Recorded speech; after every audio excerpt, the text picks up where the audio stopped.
Welcome and thank you for joining us on This Week in State Tax, also known as TWIST. My name is Harley Duncan, and I'm with the KPMG Washington National Tax State and Local Practice.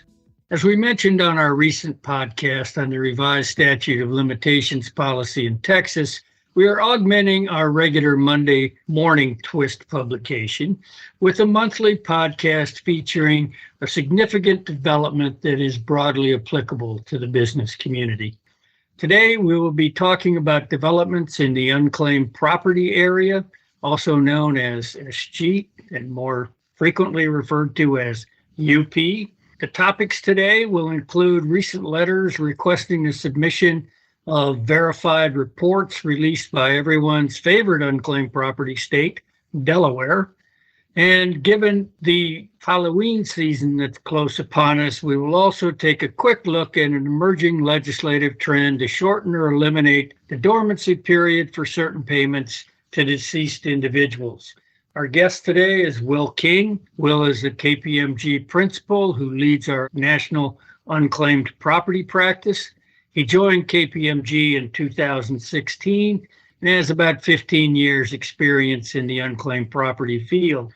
He also serves as the first vice president of the Unclaimed Property Professionals Organization, the primary national organization dedicated to helping businesses comply with their unclaimed property obligations. Welcome to TWIST, Will, and let's go right ahead. So we know that the Delaware Department of Finance recently released some letters to a variety of businesses directing these holders of unclaimed property, as you all call them, to submit a report of their most recent unclaimed property filing with Delaware. So what exactly is the first state asking here? Thanks, Harley. So that's right. Back in August, the state of Delaware mailed out a number of what they call verified report requests. These are part of Delaware's new, what they call a Section 1170. That's a reference back to the unclaimed property law in the state, enforcement action, which was created through a law change that was several years ago. And we've seen three iterations, really, of these verified report requests since Section 1170 was enacted. In the first year that we saw these requests come out, the state itself mailed these letters out to a select number of holders. And what the verified report request essentially does is it asks a company to validate or recertify the completeness and accuracy of the unclaimed property report that was filed in a given year, or if no report was filed, an attestation that that's because there was, in fact, no property due to the state.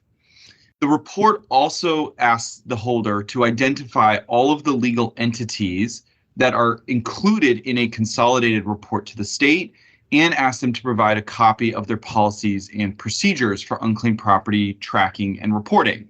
Now, when the state first began this program a couple of years ago, as I mentioned, the state themselves sent it out to a select number of holders. Last November, we sort of saw the second iteration of the verified report request process, where the state sent to around 1,000 holders in the state this verified report request. And at that time, the state began sort of administering the verified report request program through some of their third-party audit firms. This year, we saw those go out in August as opposed to November. But based on conversations we've had with the state, we expect that the volume of verified report requests will increase this year. There may be an additional mailing done in November in addition to the one done in August. And still, these submissions or the responses to the verified report request are being reviewed by third-party firms who also conduct unclaimed property audits on behalf of Delaware and other states.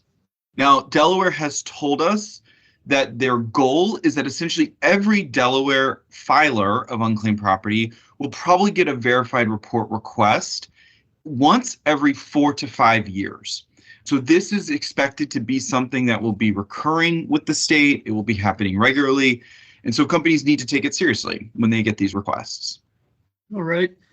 That's what they're asking and what the business is supposed to do. So as you talk with clients, what are they finding that's particularly challenging with respect to filing the verified report?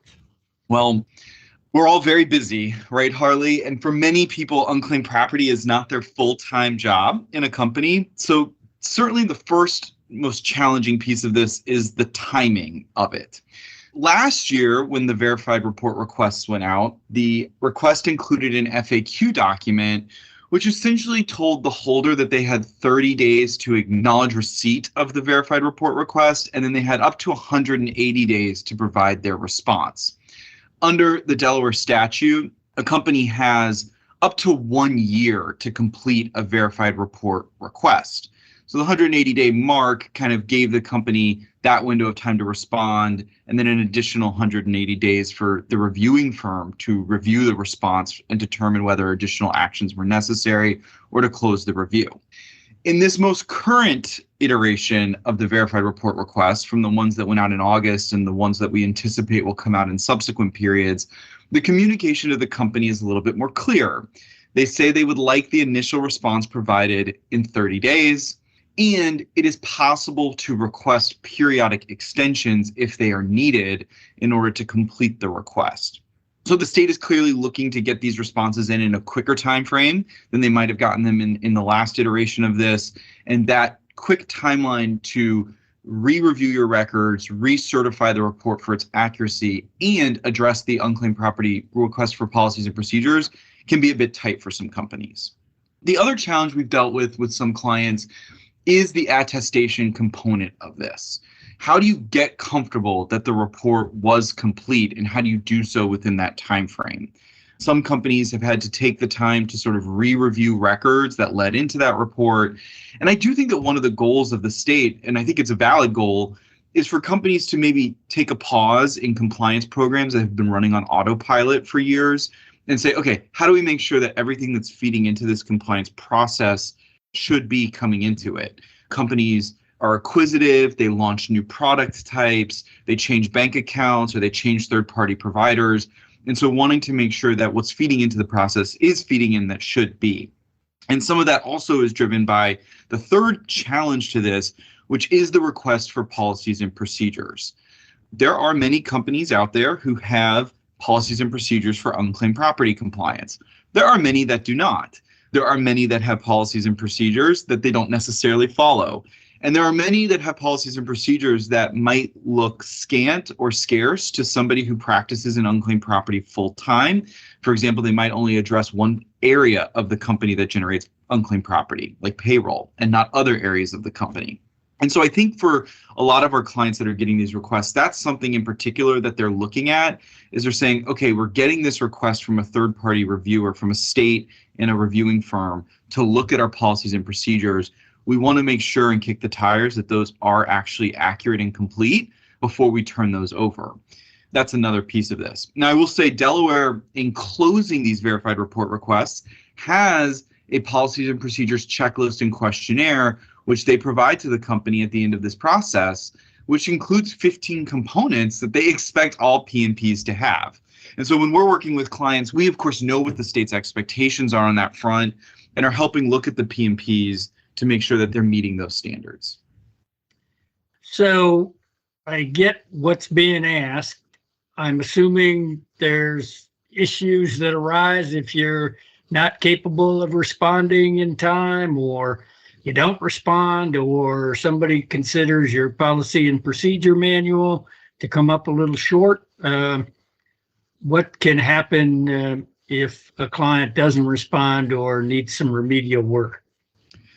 Yeah, so as I mentioned, this verified report request program is part of the Section 1170 enforcement actions. And so enforcement actions also come with escalations for failing to respond. And so there is an escalation process if a holder receives one of these requests, if a company receives one of these requests and fails to respond to it timely. Now, the verified report request is generally addressed to the chief tax officer, the tax department, the unclaimed property department, the CFO, or the CEO. So it's going to a number of different places. There can be multiple letters going out. And so certainly that 30-day window for response is tight when it's going to somebody higher up in the organization. But here's what the escalation process is that we know about. So under the law in Delaware, aside from a handful of exceptions, you can generally not be audited for unclaimed property compliance. And many people know the headaches and pain points of an unclaimed property audit. But generally, you cannot be audited for compliance if you haven't first been invited into the state's VDA program, their Voluntary Disclosure Agreement program. Now, that requirement to first be invited into the VDA process before an audit doesn't exist if a holder or company fails to respond to, for example, one of these 1170 requests like the verified report. So under the law, technically, you could fail to respond to this and probably fail to respond to some follow-ups that the state will issue, and you could be referred to audit right away.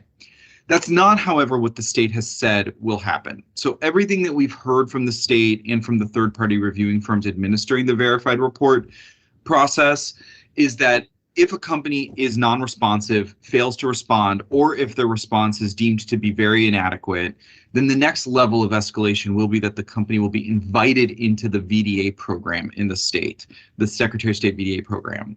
That is a VDA process that is also administered by third parties for the state of Delaware, and it has a 15-year look-back period for compliance. So it can be a pretty significant undertaking in and of itself. So that escalation is truly an escalation. Going into the VDA process is time-consuming.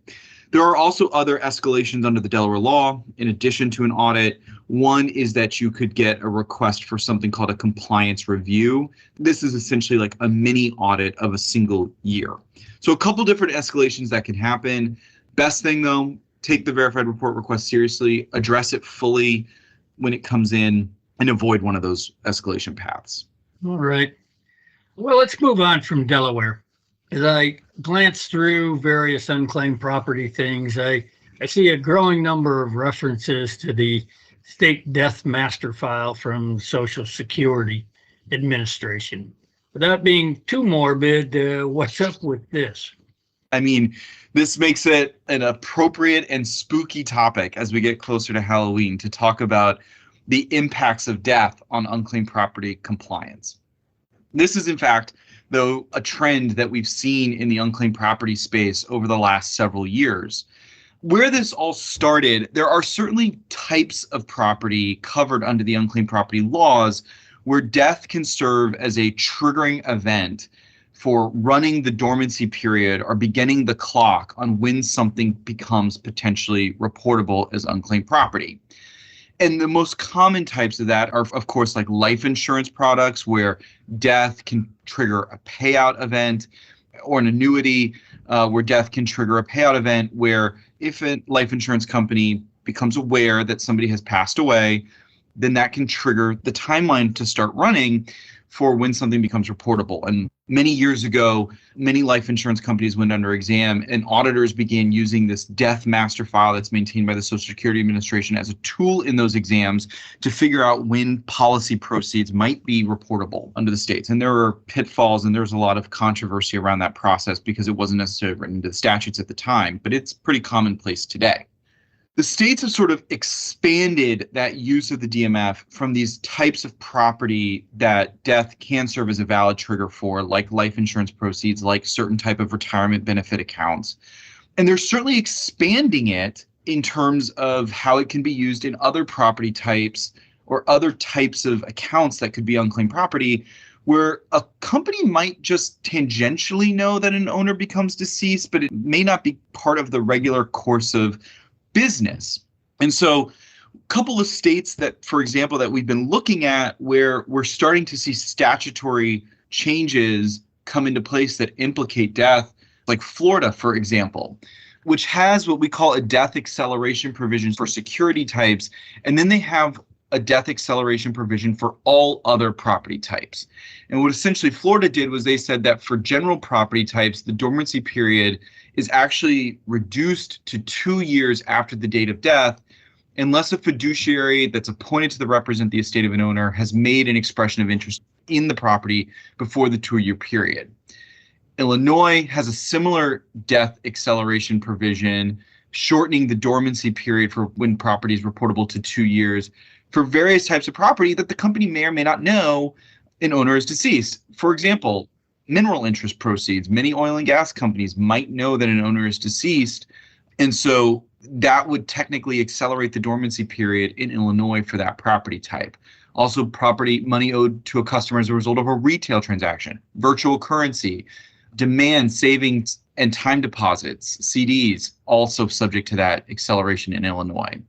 We're also seeing it used in audits. So the state of New York, for example, in many of the audits that we've seen today, will run property types utilizing customer information against this death master file, which has some accuracy issues with it, and send populations back to a company and say, we are showing that these owners are potentially deceased. Could you let us know why you think their property is not reportable? And so it has an effect of expanding some of the populations in these audits as well. Yeah, so it's basically set up some new procedures that you have to track to know when the dormancy period begins and report that are outside of the norm with what you've been accustomed to. All right. I'll give you the last word. Any kind of final thoughts on the unclaimed property area, Will? Well, I guess if I was sort of looking into my crystal ball, a couple of things that are top of mind for me. One is right now we are in the midst of our unclaimed property annual compliance busy season. So vast majority of states have a reporting deadline for unclaimed property that is 10/31 or 11/1. So right now our teams here at the firm are busy preparing the unclaimed property reports for our compliance clients. And I know probably a lot of the folks listening to this podcast are in the midst of that as well. So wishing everybody luck who's gearing up for that 11/1 deadline for compliance. But two, I also think that one of the things that is top of mind for me from a compliance perspective and a go-forward perspective is actually the result of a Delaware law that was signed by the governor back in August that made some changes to the Delaware statute as they relate to foreign property. And for those of you who know in unclaimed property compliance, foreign address property typically reports to a company's state of incorporation, which for many companies is the state of Delaware. Well, Delaware made some changes to its law that, as a result of this sourcing rule, and then indemnified companies who report foreign address property from any claims from a foreign jurisdiction or foreign owner related to the property that's reported to it. These new law changes kind of put a challenge on a company to look at foreign jurisdictions and see whether or not there are compliance requirements or unclaimed property laws in those foreign jurisdictions that might apply before just reporting that property to Delaware. And so something that we'll be looking at as we head to Delaware's reporting deadline next spring are some of the foreign countries that have unclaimed property requirements, what the scope of those unclaimed property requirements are, and how they might impact the Delaware reports that are going to be largely due for most companies next March. That's fascinating, actually, when you think about it. Will, thank you very much. I think that's about the time we have today. We really appreciate that you joined us. We hope to have you on again. To our listeners, we hope you keep enjoying these podcasts and our weekly Twist publication. Thank you.